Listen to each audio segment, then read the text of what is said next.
Ali, I love where you're taking us. So I keep this on my desk. You can't see it because my camera won't let you see it. Like Oh, I see it I now. always have a Compass? compass, right? Uh-huh. And I feel like that desire is that true north. A lot of us have, a lot of us have bought into the idea that it's like you can have what you want later. You have your dessert after you eat your meal. You after you've done this, you earn these things, and what happens is a lot of us have forgotten how to desire. It's almost like as though it's like a locked up portion of us. How do you unlock that in leaders, or how can a leader access this true north? Because like when you're saying this, I'm like, you don't need instructions now. You just follow north, and you'll like you get there. So how do It we? is.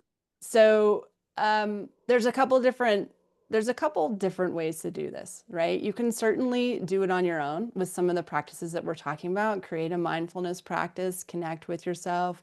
There are mirror exercises that people use that you repeat your values into the mirror every morning. And that's super valuable because you're with yourself saying that.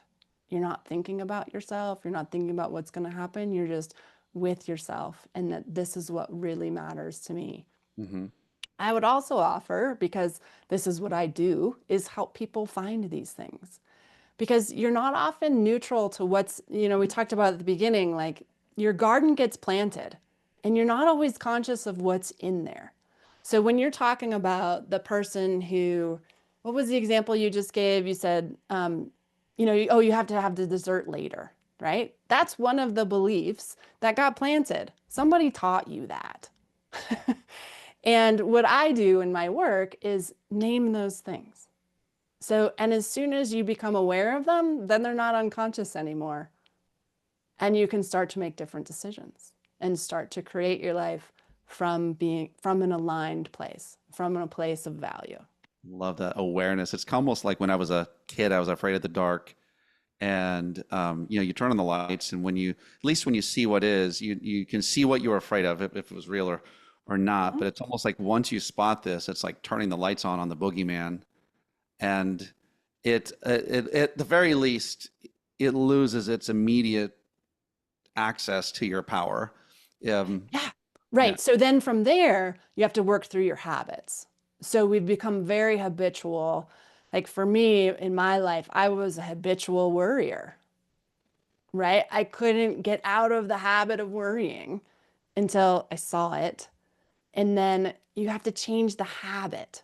So then you get to interrupt that pattern of worrying. For me, it was like I was always imagining the worst case scenarios. So I would make myself imagine the best case scenario. And so that was how I would get out of that. But that's the thing is then first comes the awareness, but then we're habitualized in some of these things. So you have to be really intentional at first about changing the habit. It's just like exercise, right? If you go to the gym and you do a session or whatever whatever people do at the gym, then right, you're not like a highly skilled athlete after one session, right? You need to put in the time to build the muscles, is how you were saying before, just to change those habits.